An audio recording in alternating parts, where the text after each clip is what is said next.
Let's talk a little bit about indifference. When a child experiences indifference as its main response from caregivers and parents in early childhood. Indifference is characterized by a lack of response or an adequate emotional response, meaning that the child reaches out, expresses, and in different ways is hoping and waiting for a response from its caregiver, to some degree an emotional one. And if this for one reason or another, is not there, that the parent is kind of emotionally numb to whatever the child is expressing and is doing that repeatedly, then that will have very severe consequences for the child, and it will also in the long run produce some psychological effects which are very detrimental. So that's what we will be talking about. To some degree, a non-response is the worst response. It can actually sometimes be worse than having an obvious negative response, anger or lashing out, because that will still have the feeling that something is happening, what I'm doing is provoking a reaction, meaning there is a real sense that whatever I'm doing is actually having an impact, even if it's a negative one. But non-response is more or less saying that whatever I'm doing is not having any impact and it is not even worth trying, and to some degree it also feels like do I even exist? Does the world around me even listen or care or acknowledge that I exist? And this is super detrimental for the psychological development and the way that which you relate to yourself, and I will explain some of the mechanisms that will follow from this. Every human being and child and everyone initially has something inside of them. There is something that is on the inside that wants to be expressed. It's emotions, impulses, thoughts. There's a lot of things which we just want to communicate and express. And there is this inherent belief that whatever we express, that there will be coming something back, that will be a response. And let's get very nerdy about it. Let's get very conceptual about it. If we look at it from how the sequence goes, we have whatever that comes from the inside, right? Something is evoked, if it's an emotion, a thought, or an impulse, whatever it is. But we can say that kind of comes from yourself, it comes from the self. And then that wants to reach out in the world. That is kind of the trajectory.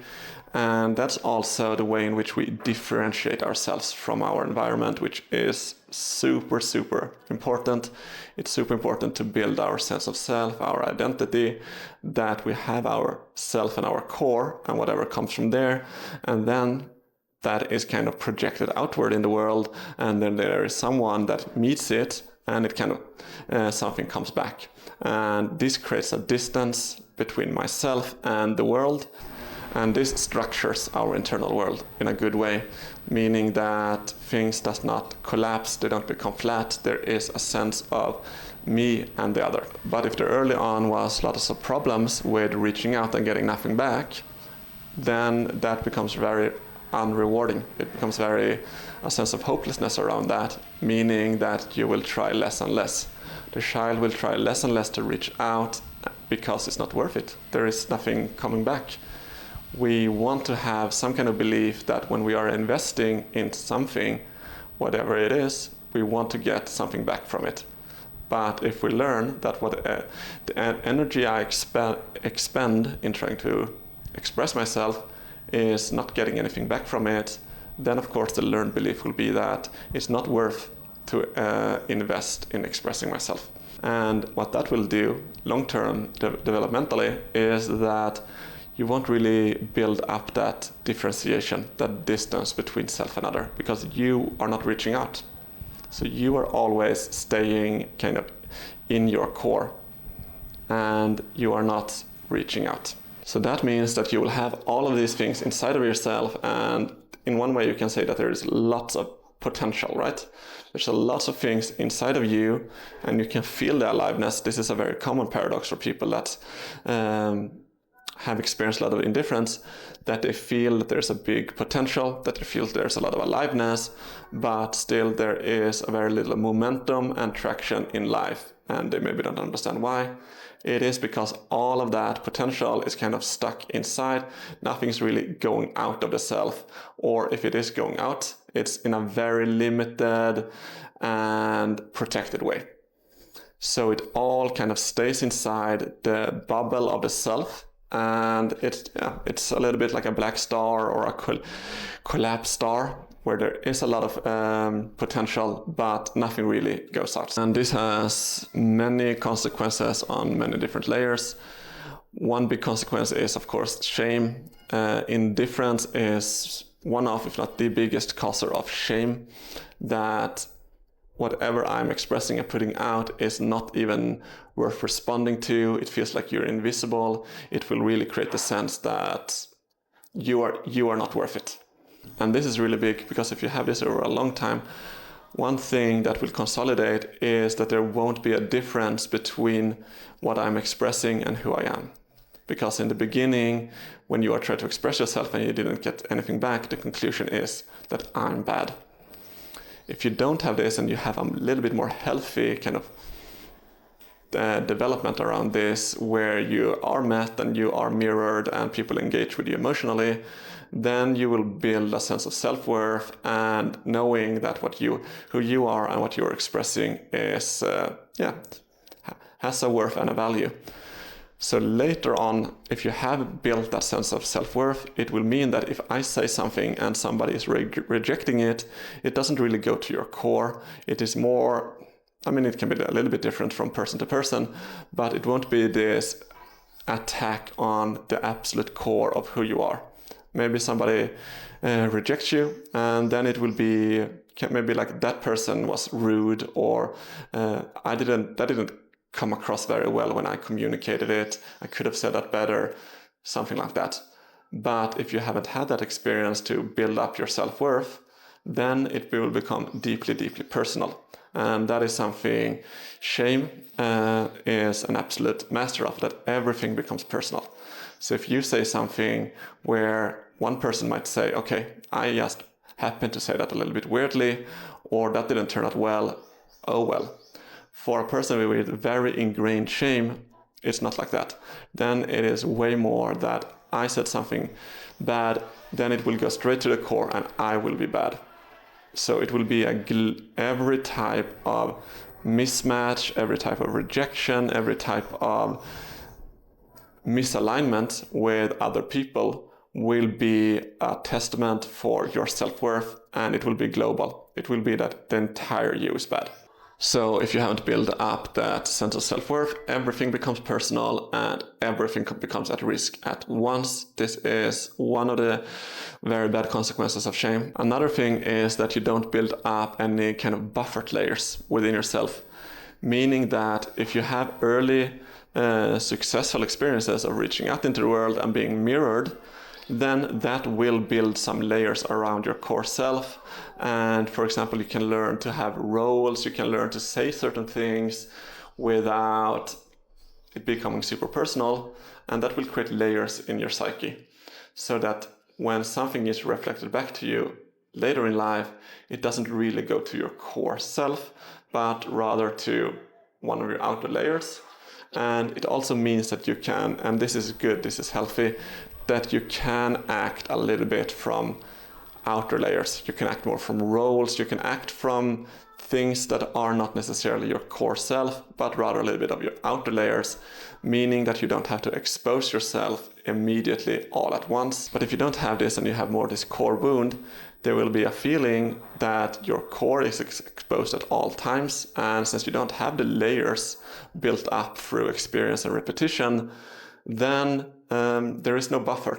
Everything becomes deeply personal, and you have to always act from the core, so to say. And it might sound to some degree that would be good, that you're always acting from your core. But psychologically, emotionally, that it's not really very healthy and mature, because it puts so much pressure on your core and your core self. And normal human interaction is usually a little bit, you test each other's layers. For example, in small talk, you don't expose your core immediately, and that's for a reason. You don't want to immediately expose your core to everyone immediately, That is not safe, it's not healthy. Rather, you actually want a little bit to test each other out, feel each other out, and have, be able to have layered conversation where to some people you show your outer layers, and then you get to know some people, and then you feel, okay, this is a safe person, I can show more and more of myself. But if you haven't built up those layers because you were not reflected in a healthy way growing up, then you can't really do that. And every interaction will always be deeply personal, deeply existential. If we're gonna go very deep with it, we can also see that if this mechanism fails, there will be, as a natural consequence, a failure of being distinguishing and differentiating self from other. Because that's really how it works, right? You have yourself, you have your core, and then you reach out, and then this creates a distance from yourself, and then someone responds from that, and then it goes back to yourself. And it is kind of in this dynamic that distance from self is kind of being created, and you and other is being kind of created. But if you don't have that, and you never really kind of let anything leave your core, it's kind of always collapsed, then there won't be this sense, right? Because then there will be no distance that is created between the self and the other. And that will create a very collapsed internal reality, which is not good. It will be a sense of lack of dimensionality, that I am here and others are there, and it will be a very collapsed state. In behaviors, it will be seen as not reaching out, not expressing yourself, always being kind of withdrawn, maybe being very, inside of yourself. But from the person on the inside, it will be a very collapsed state. It will be a very fused state. Everything is existing at the core, and things will have very little dimensionality. So it will be a very fused state. There are so many aspects and tangents of this and consequences. Another one is that it's probably going to be very hard to be in the world and do things in the world, because you have a default state where you are kind of collapsed into yourself, and it feels unrewarding to kind of leave that. But if you don't do that, it's going to be very hard to get traction, do things, and take steps in life, because all of them requires you to temporarily step out of yourself. You can't always be inside of yourself and move forward in life. Moving forward in life in a successful way requires that you are able to temporarily step out of yourself, do things, express yourself, or be limited and partial, meaning that you only express a portion of yourself, not your entire self, and that is completely fine and actually good and healthy, and then you can kind of return to yourself safely. But if you can't do that, that you always have to kind of be at your home base, your core, so to say, you are very likely to not go very far at all. You will always kind of be stuck in your home base, so to say, not venturing out. So this is a very detrimental mechanism, it's a very detrimental dynamic. Of course, this exists on a spectrum where some people have a little bit hopelessness, others are having more hopelessness, but the more of this you have, the less you are reaching out into the world, the less you are allowing yourself to leave your core and then to return, the more you will feel that you are shrinking, and the more you will have these claustrophobic feelings of that the walls are too close on you. In order to create dimensionality and in building up yourself internally, structurally, in a healthy way, something needs to leave you, and then something from the outside needs to respond to that to come back. That will create distance, that will create layering, and that is what will kind of make your world in an internal way grow bigger. If nothing leaves you, nothing can come back, and then everything is centered at one point, which is how it all started with indifference or neutrality, that something left you, but nothing really came back, or it came back with such a loss of quality, meaning that maybe you didn't get emotional contact, maybe somebody just uninterestedly responded to you, then also there will be this collapse of the distance because it feels like you're reaching out a lot but you don't get anything back. So if you've had this problem in your life with a lot of indifference in the way that you have been met, and you have kind of built up this hopelessness, futility around reaching out, you have a lot of shame, and also you are very much in a collapse state because you're not reaching out, then this is what you need to do in order to work with it. First, you need to recognize the mechanism, of course, to really see how it is functioning inside of you and being able to see kind of how it is functioning and the steps and the consequences of it. After that, you need to start reaching out more again and making things leave the self. And the core idea is that whatever is kind of you are putting out does not be perfect. It does not represent the whole of you, because that is the entire principle. When you make something leave you, it will always be partial. It will never be the whole you. It cannot be. But if you have a lot of shame, that is usually what we want. A person with a lot of shame does never want to be misunderstood, and they want to be fully seen with all aspects of themselves. So therefore they don't show themselves at all. You need to be able to tolerate being partial, limited, and imperfect. And whatever leaves you will just be a fragment of everything that you are. And people will not see the whole you from that. But that is still very, very key that this can be allowed and tolerated, and let people respond to the part of you that you are putting out into the world. They will understand that there is more to you than whatever you are giving at this moment.